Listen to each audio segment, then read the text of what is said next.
you know something? There've been not often, but I walked into a plantation I did in Natchez. They opened the front door. I looked around, and I swear to God, I saw it finished. Went back to New York. Okay, went back to New York, and it was so quick. Then there are other projects that just, you know, you have to like squeeze it out of.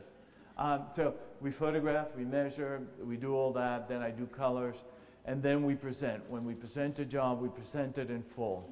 Renderings, every item. I do not give choices. I give them each one a pad that when I start to present, I said, here's a pad, whatever questions you have, I will answer them at the end. Don't ask me, let me present. Once they agree, then... Sorry, how long then? So you met with the client now, is it a month? Could be a month, month and a half. Then we... You know. What? Yeah, it depends, you know, how big the project is. Then at the end of the presentation, they're given a presentation book, room by room with all the fabrics, estimate sheets telling them exactly how much everything cost. You know, sofa, everything has a number 110, sofa. 111 is fabrics, pillows. Once they pay, once they agree, we invoice, we bill on pro forma, no ticky, no shirt. And then once we invoice the whole job and they pay for it, that we ask them to leave that day. Well, we do carpets and window treatments.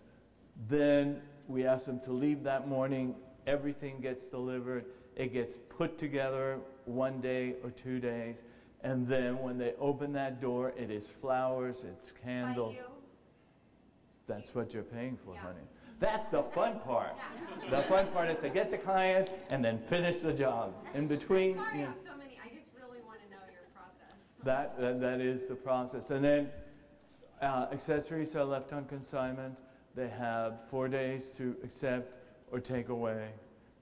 And then it's finished. I don't piecemeal it. I don't send them a sofa, then a chair. It's all done at once because you know something, if you send them a sofa, it's too big, it's too small. Look, I've had clients when we had to send something in, when you lay on the floor and you look at the bottom of the coffee table, there's a scratch. You know, I said to them, unless you were on the floor with your husband rolling around, what the hell were you doing looking at the bottom of the coffee table? So I like to bring it all at once and do that. Okay? So based on your experiences, I'm sure you have a lot of clients. My curiosity is, does your clients every interior design that you design for them? Do my clients what? The design that you design for your client? Because you have a lot, right? By any chance, do you do the same for this client to this other client? You know, if you ever look at the Paris collections, they always, something from the last collection always carries forward. There's certain things that I do that all of a sudden like hit me and then it'll get incorporated into other jobs. I don't give them the same room to Joe that I gave to the other one because, you know, what's the fun in that? You know, I try to have my work photographed. So if you do the same room, nobody's going to pick it. So that's the challenge. That's how I get my kicks, is by creating. And if I just give them the same thing, same shinola, one to the next, there's, you know, they're going to work your nerves for so long. Your payoff is not the money. Your payoff is being creative and putting forward something that really excites you. And that's where I get my kicks. So what inspired you? What? What inspired your work? The travel, the opportunities, you know, all the things that I was showing you before. Yes, Suzanne? Mention the blog. We have a blog. She's going to tell you what it is because I don't touch computers. Yes, ma'am. Yes. Do you copyright all of your designs? You can't copyright. You know, if they change it a millimeter, you lost it. I mean, you can certainly do things. If you design a faucet with a certain look or construction, then you can do that. But if you design a table, listen, I designed an ottoman for Henriton that is 4 or 5 different showrooms in this building. Or I did large-scale mirrors 25 years ago leaning against the wall. Now you see it in Pottery Barn. You know, you put it out there and you have to let go. Your design fee doesn't seem in proportion. No, it only pays for the rendering. Oh, okay. Okay. Okay, because, but you still come out and you present everything to them, so they really know all the fabrics and your thoughts, and it seems like if they decide, well, we're not going to go with you, that you. No, they've signed a contract. I've taken a retainer, Okay. which is a percentage of their total budget. Okay.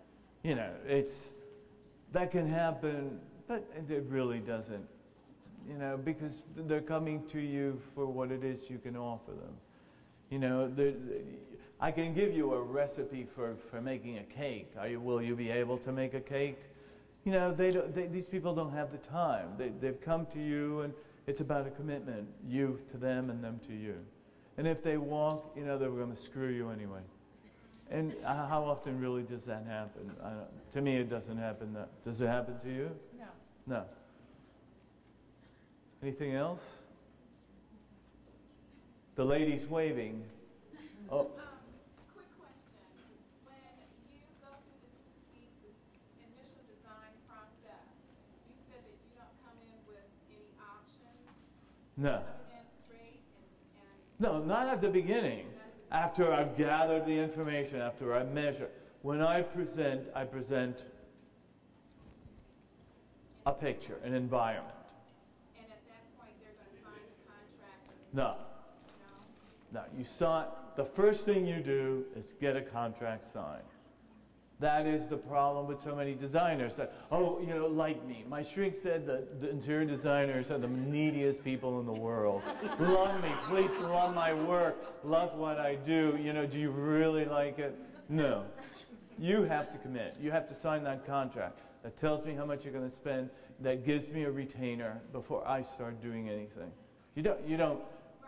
So when you get something and it says, a lot of the companies here or designers here, this seems to be a hobby for a lot of the designers here in Las Vegas, I'm finding out. So I guess my initial question would be, when you get something and it says complimentary consultation. Complimentary? What? I mean, how many complimentary meals do you get in a restaurant here? I don't think so. I don't give it for free. Right. Sorry. Okay. You know? I mean, you give it for free and then what happens? Then they go for the next one. You get the ring before you give it for free. A large stone too, if you can do that. Nah, just a fake one. Have you got? She gave it away for free. She hasn't gotten the ring yet. Yes? So you go in for an initial consultation when you charge. No, when they come in, they come to my office. I never go to their home first. You know, they have to come to me because I want them in my space. I want to be in charge. I don't want to be in their battleground. I want them in mine.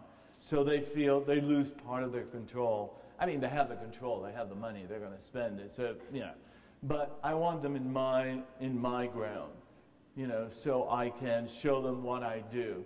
I mean, when they said, well, first come to my home, I said, you know, are you changing your home? They said, yes. I said, so what do I want to see that for? Right? You know, how I live. You know, how you live is how you want to change that. No, I think it's important for you to come in, see how I work, what my offices are, the professionalism that we have. That's what I want you to see. And then if we go to the next step, then I will go to their home. I always say to them, listen, I'm going there because you want me to, but there's really not that much that I'm going to pick up because I'm going to take your space and I'm going to transform it. So what it is now really has no relevance to where it's going to be. But if you want me to go, you know, hey, you have to smooth it up.